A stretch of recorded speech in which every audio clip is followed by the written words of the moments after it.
Okay then. I was scheduled to have a conversation with Danny Take here about defending yourself against crypto scammers. I sent him an email just before we were supposed to go on this, and I basically said this is how I would like to go with it, with a few slides that I put together. And Danny wasn't comfortable with that. He didn't want to actually talk about any schemes that were out there and projects that were out there. He just wanted to keep it very generic. Well, I thought, well, okay, fair enough. We'll do it that way. So we were scheduled to go last night, UK time, at 10:30 at night. Uh, I said, yeah, I'm here. I'm looking forward to it. And I sat there for half an hour, and Danny didn't turn up. So I just got to the point where it was just too late, and I was up early in the morning. Not that I would have easily have gone for a long while there, but it didn't look like it was going to happen. I didn't get a reply from Danny the following morning, so I just took it that he was busy doing something else. I hope all is well with him. But having said that, I thought I'd take the opportunity of actually going through my presentation the way I saw it. So, without further ado, I'm going to go and have a look at the slides that I prepared, which are here. So, really speaking, what I wanted to do was just introduce the concept of different schemes or different projects that are out there with different levels of risk. Danny actually has highlighted Wheel Satoshi and Boomerang that are absolutely awful schemes that are straight scams. He's rightly got a few people into trouble with the law because they deserve it. It is really dangerous. Stay away from these schemes. That's maybe one of the reasons why I would probably agree with Danny is not to wanting to talk about schemes, but please stay away from these ones here. The next one, a little bit further up in the line, is one where I actually would support because I believe that the people there are the right sort of people and they're okay. I've done my due diligence on this particular scheme, and if I was to go to the internet and go and pick up their site, this is their site here. It's very much under development, in the very, very early stages of development. It's actually in a sacrifice stage. So what they're actually asking is people to actually sacrifice it with absolutely no expectations of a return at all. They've just basically you're giving some money to the project so the project can actually go ahead and develop. What tends to happen with the sacrifices or this sort of scheme is you're given tokens at the end of the day, but you're under no illusions that you're doing it for monetary gains. You're just doing it to support the project. That's maybe the way that you want to go or don't want to go. That's currently the situation that this project is in at the present moment in time. Nothing actually works per se in terms of the actual development of the site because it's all just under development. They've got a bit of an explainer scheme and the likes. Connect your wallet doesn't do anything. So the whole thing is just under development. So I have had a conversation or two with them on the two fuck sites, and there's Fast Abdul and Yellow Cake are two people that are the founders of this. So having not got that information on the site or showing where they are, I can't really see the contracts for them, but I could actually go and talk to Yellow Cake, and I have done. He's told me that it's all based on a protocol that already exists, and they're going to try and copy that across. So over time, we will get to see how the project is actually developing. Also, on the internet, this is Yellow Cake here. He has actually been on the internet. He's had chats with people. Uh-oh. We Oh, crashed the did whole I throw stream it back here. down again by accident? Well, oh, there we go. No, there we go. All right. Yeah, yeah. Perfect. So that's the pools page here. So there's all the pools that are listed on Fox.io. So there's currently a So stopping that there, there is information that where it is. He's basically got a beta test site that's available to them in development, and he was just basically wanting to show how that's going on, so that they're getting on towards being able to have something to show for that. The actual protocol is based on a protocol that is the convex protocol that's on the Etherscan. So basically what I said is I would go and have a look at the white papers and like look through, look at the code. And as you can see, it's very complicated code that's on there. They're actually copying that and bringing it across. And if I see anything that I consider that needs attention, I'll be back in touch with both Yellowcake and Fast Abdul and asking questions about it. And they are very grateful that someone is just taking that kind of interest in there, and they know they'll get hard questions. They'll get hard questions from a lot of people you do in the pulse chain environment. So that is the Two Fox project and where it is. So investing in that is at a high level of risk. It's early in the project. A bit less risky is the Ruby Play network. I've had some videos which I'm basically going to just go through and show now. Things I like. It's nicely presented. It's got a good feel about it. There's a lot of information on there that they quite happily share.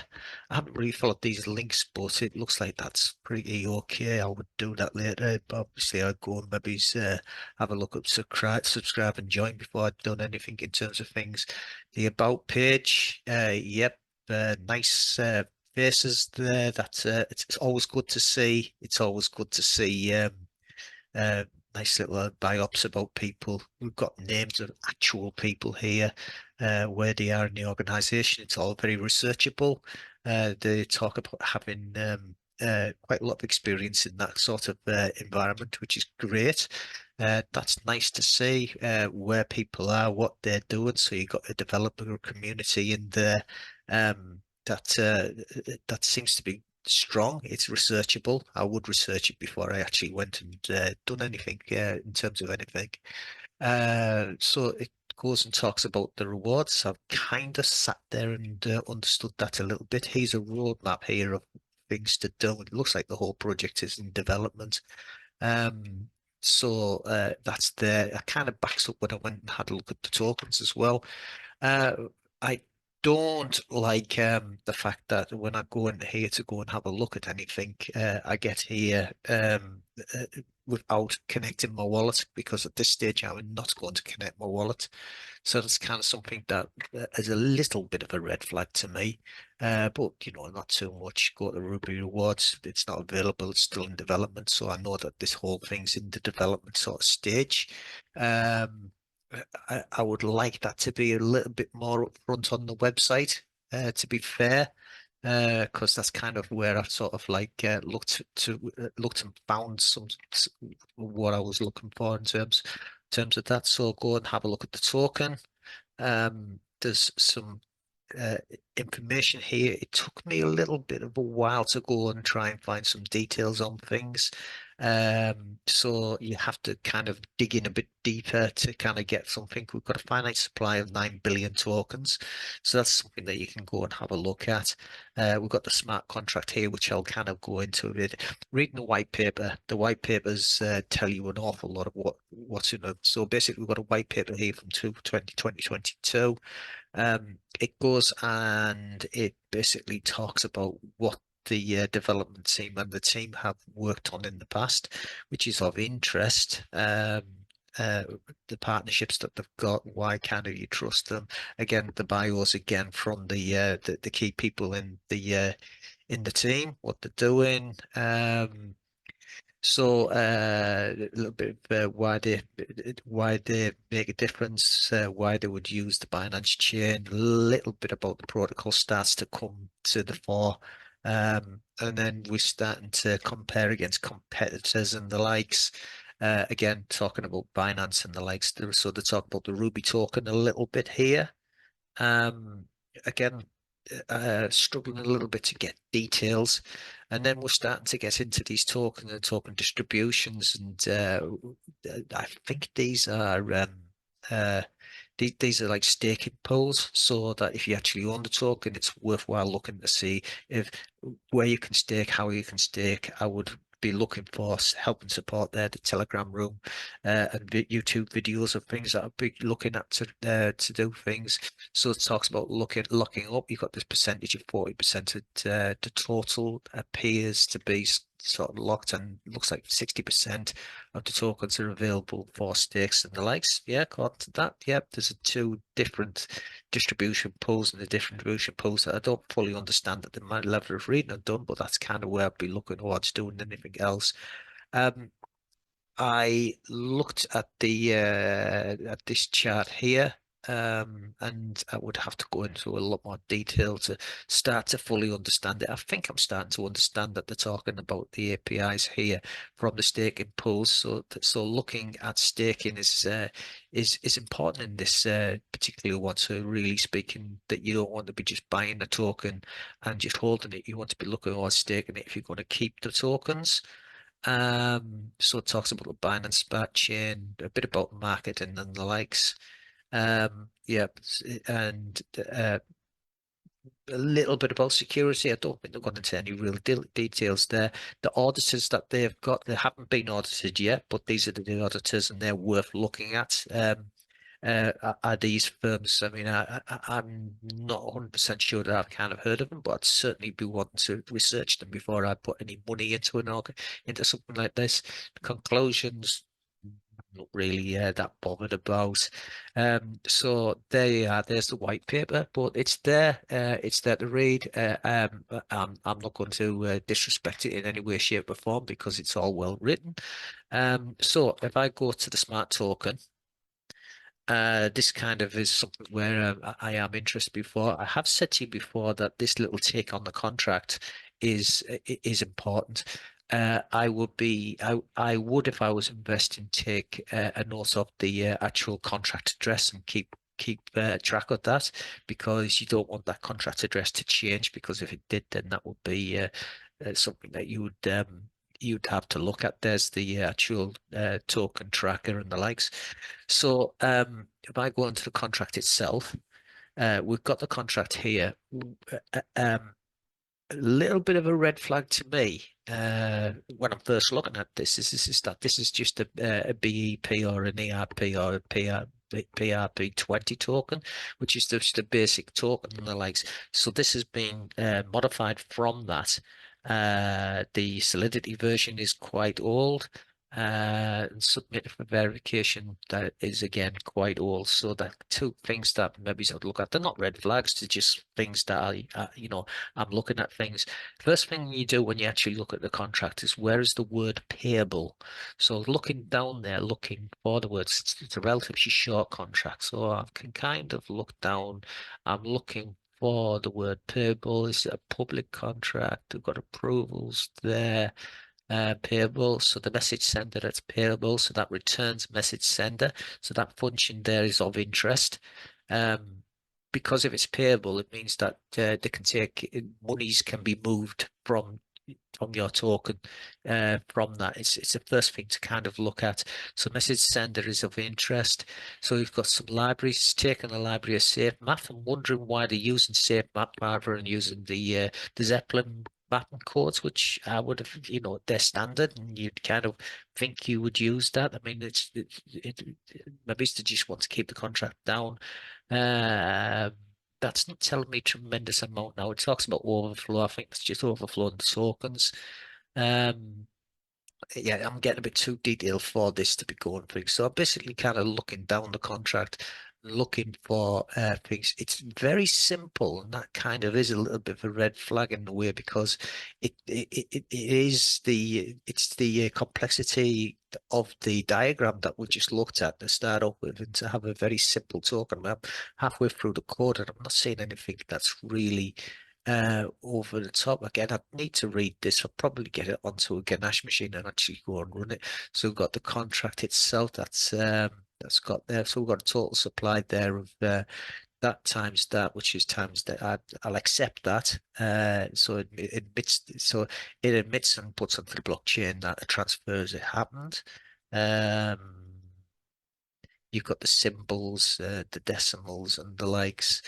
So we've got total supply, which comes from there, balances, yeah, just all standard stuff, approval, standard stuff, transfer from, yeah, kind of so increase allowance. So got this message sender from there. I'm a little bit kind of would want to um, look at this here because you increase an allowance and you've got the message sender there, which is playable. That be kind of a little hook that I would look at if I was looking at more detail.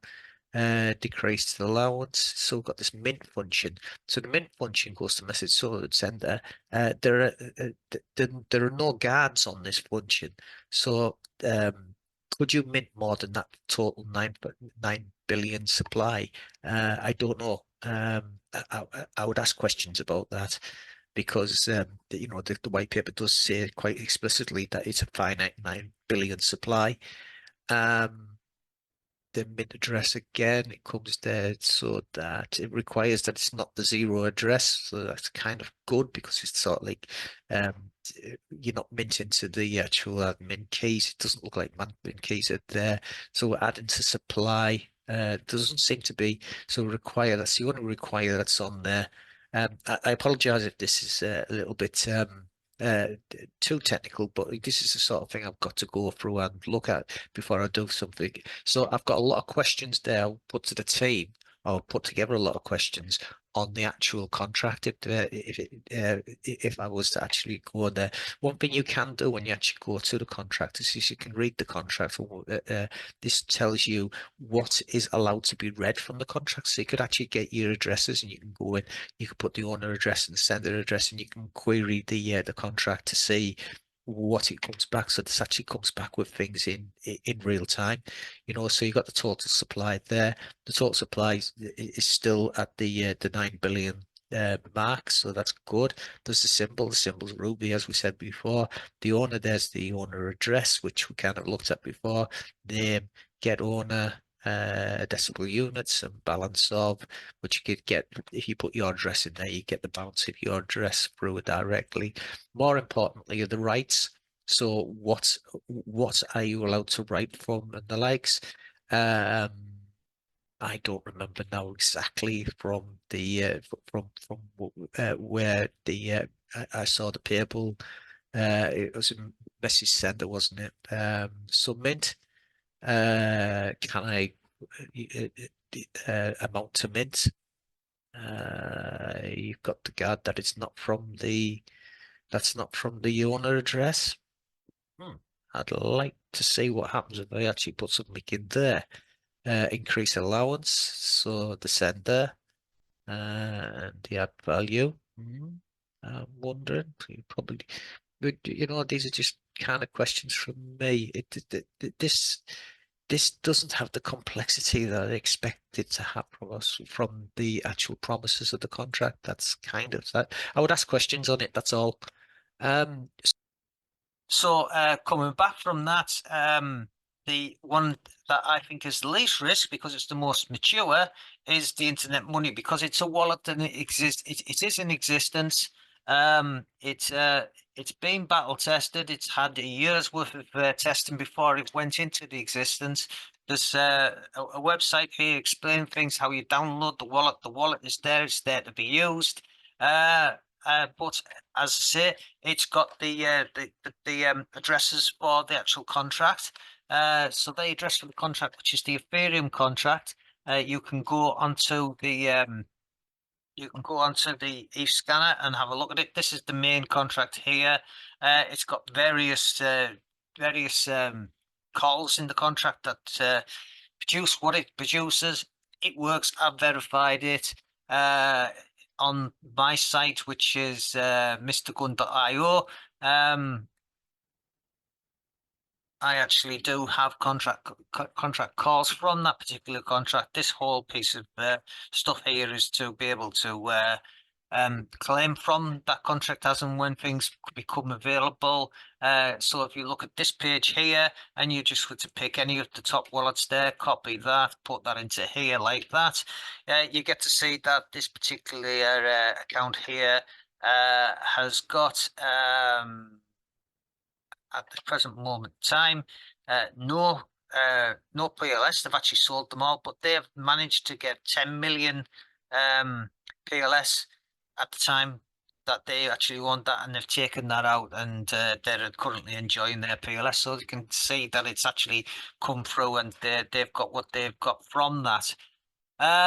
So going back to the slides. That's basically the beginnings of the different projects that I've got. So when it comes to the project, on the different websites that we kind of looked at, you've got in the Internet Money's case a black paper. So the black paper goes and it describes what the actual project is about and what it's trying to do. You read the project, read what's doing, and read and understand. There is detail complexity in it, and there's detail and complexity in the Ruby site as well. The Ruby site actually now only has a token. I don't see the logic for it in smart contracts. I have questions. I've actually gone through that myself. Again, I was talking about finding the contract addresses, verify the teams. There's information on the site to do with who are the particular one. Ruby goes through a lot of the developers and the different people on the team. That's subject to change. But yes, okay, there's a lot of things there. These are the two founders of the Internet Money Wallet.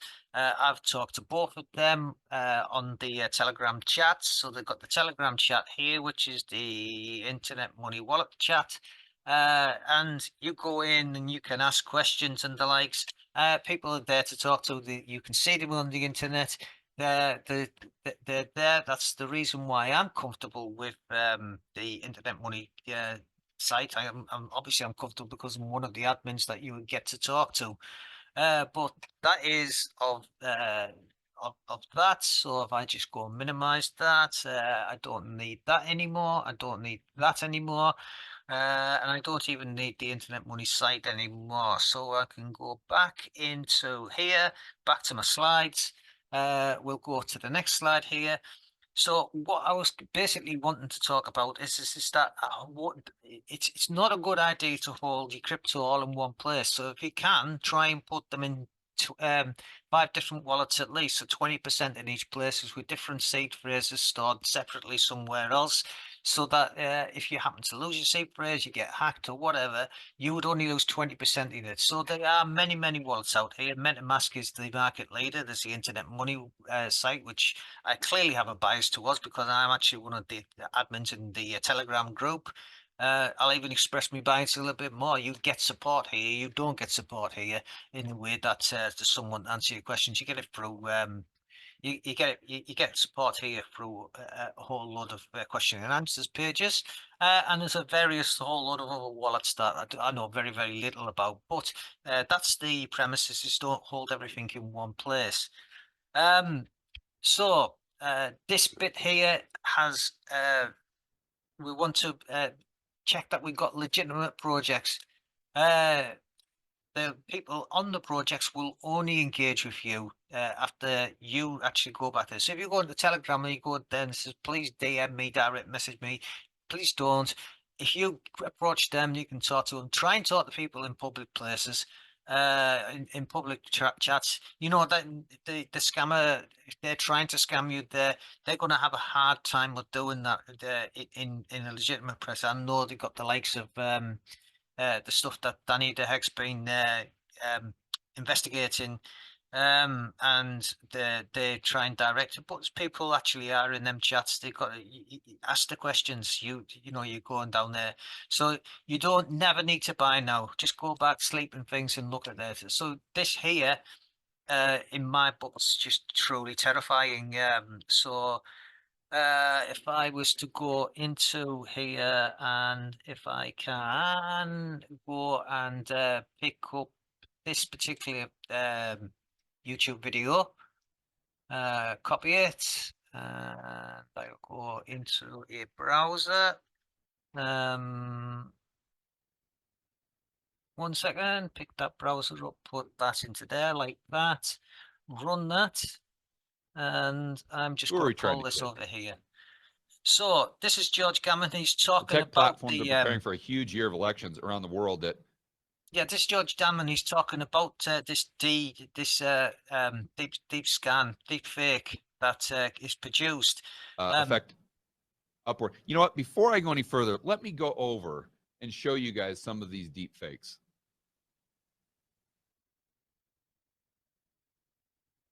So you know exactly what we're talking about here. Because if you haven't been watching the news, or if you haven't been glued to Twitter, you really don't get. Look at this. That's a deep fake. That lady right there. Everything you see. So you're telling me that if you saw this on YouTube, you would know that's fake? And even if you have some sort of clue right now, think about where this is going to be in 2 years. Yeah, so that's truly scary in my book because if you think about it, if you were to get someone that went say to Danny the Hex site and you know he's talking about Boomerang and he's gone on about how people have been hurt, people have been scammed and the likes. You know, you can produce a deep fake that would look exactly the same as Danny the Hex. It'd look absolutely perfect in every single way. And then you could get them saying, well, I was wrong about Boomerang all the time. You should be going and you should be investing in it and you should be putting your money in. And it really, really is something to be scared of because this exists. You've got to you've got to be very, very cognizant and aware of this going forward, unfortunately. Right. So get a hardware wallet. You just plug a hardware wallet in. You can put optional different passwords in there, but basically what it means is that you're not putting your seed phrase or storing your seed phrase on one of the on the wallets. It's on the hardware wallet. The wallet never sees your seed phrase, and it's just one level of security that's above. It really is good security to have a hardware wallet. Yep, these seed phrases are very, very important. You must keep them secret and secure. So, in terms of making sure that you follow security passes, yes, you've got to keep your devices up to date. You're making sure that the apps you're using, the likes of the wallets and the likes, are up to date. You always lock your wallet when you finish. So when you've actually been on your wallet and you've done some stuff, it's you should be going and should be locking that wallet and before you go away and do anything else. So if I can go onto here on here and I go to my wallet here, which is the Internet Money wallet. When that loads, I can put in a passphrase here. This is just a test one that I use for test stuff. This is actually now on the Pulse Chain testnet, which is great because what it means that you can actually go and you can connect that to the testnet. You can do this on the Internet Money wallet very, very easily. It has preloaded different networks, all the different networks that you've got here that are in fact preloaded. You don't get that on MetaMask, but there you go. These are the ones where you can actually do a swap. It's actually enabled for swaps. The other wallets are not available for enabled for swaps. So if I go onto the testnet again, the Pulse Chain testnet, I believe I'm on there. If I do that and go to the wallet, there I am on the wallet. Go into here. I have T-Pulse that I've got 33 Pulse, which I did swap for Hex. and I haven't actually swapped the hex. I put that on there, but I can actually swap that for a hex. I can send, I can receive, and the likes. You can go and you play around with it. I've got my 30 TLS if I wanted to go and swap that. If I stick in 20, if I go there, amount and stick in 20. Go next. You've got that. It starts to go through the process. Unfortunately, swaps are not available on the network, but it just is good to go onto a test net and just do a bit of playing around before you actually get to use the wallet. Go and ask questions and the likes. But the thing is that when you've actually finished with it, it is just good practice all along the lines to go and disconnect your wallet, lock the wallet before you go. Again, if you're confused by that in any way, shape, or form on the Internet Money Wallet, just come onto the Telegram group. Someone would gladly help you out. Right, okay then. So talked about that. So don't use your wallet to check your crypto. So basically, you want to be connecting your wallet only when you need to be doing stuff with your crypto, and all other times don't be using it. Don't be checking your wallet. Don't be checking your balances by going onto the wallet. Just stay off it as much as you can. And then there's this site here called Revoke Cash. Revoke.cash, and what you can do is you can connect your wallet again. So if I go back into here, Revoke, and accept that, and then go Revoke Cash like that. There's Revoke.cash. Click on Revoke.cash. And what I can do here is you go into here, click on Get Started. And what I want to do is I want to be going to the pulse.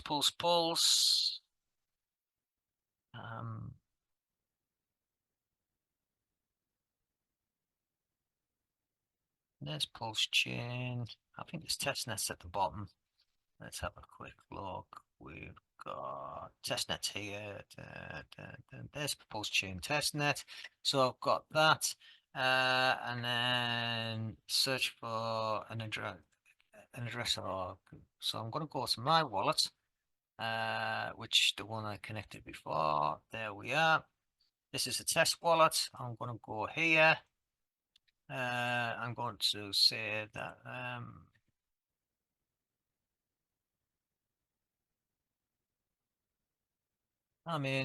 there we are. I'm going to copy that. I'm going to put that into here. And then do that. And then that is going to go and it's showing everything. Approvals, signatures. We'll click understand there.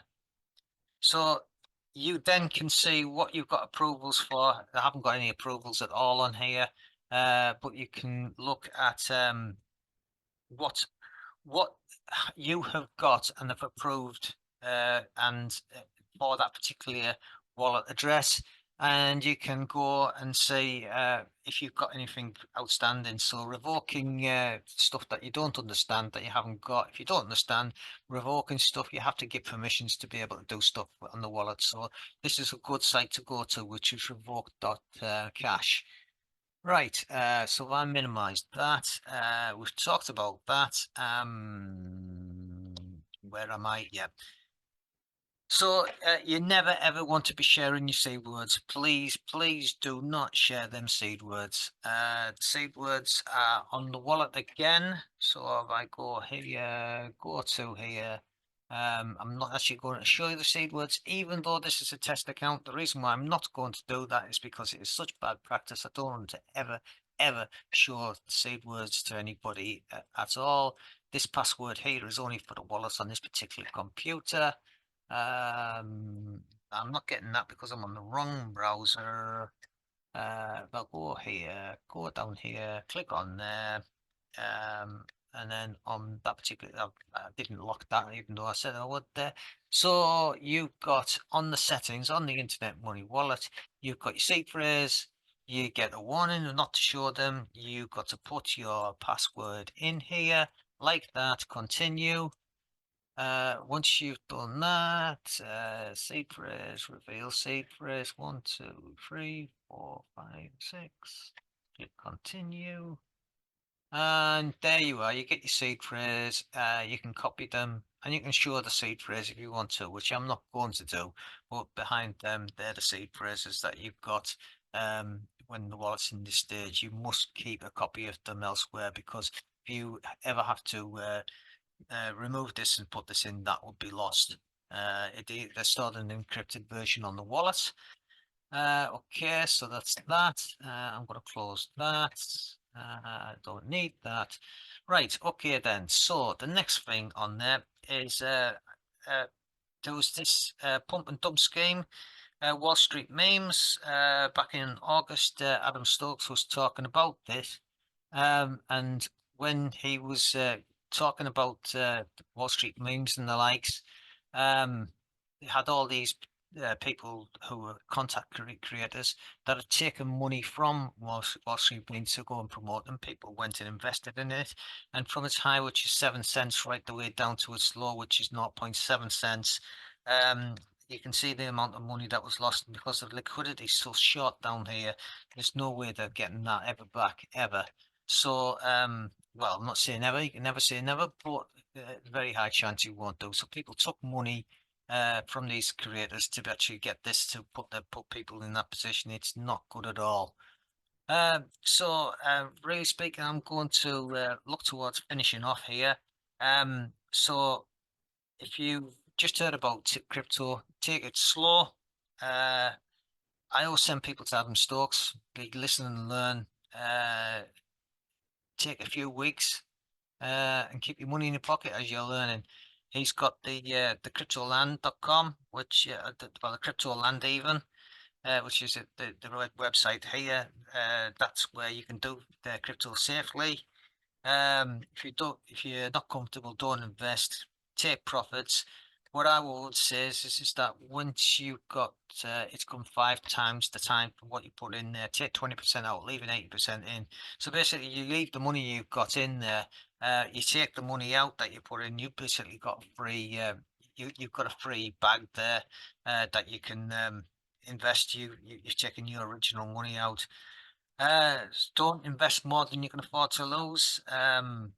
At this present moment in time, the way that it is a bit crazy at the moment, I do think people are a little bit drunk with the way it is at the moment, and I'm seeing behaviour from people that I wouldn't have expected to actually be getting really, really excited about this space at this time. Probably for good reason, but there's no guarantee that things are just going to go up. And don't be exit liquidity. When things go up a lot, very often they'll come back down. You, by investing at that top, have become that exit liquidity.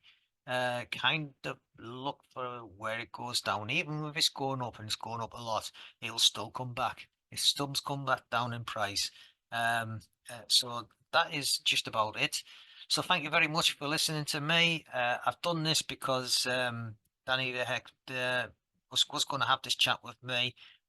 He didn't want me to go quite the same way as it's gone, so I've just put it out there the way I want to put it out there. So thank you very much, and I'll say bye bye for now.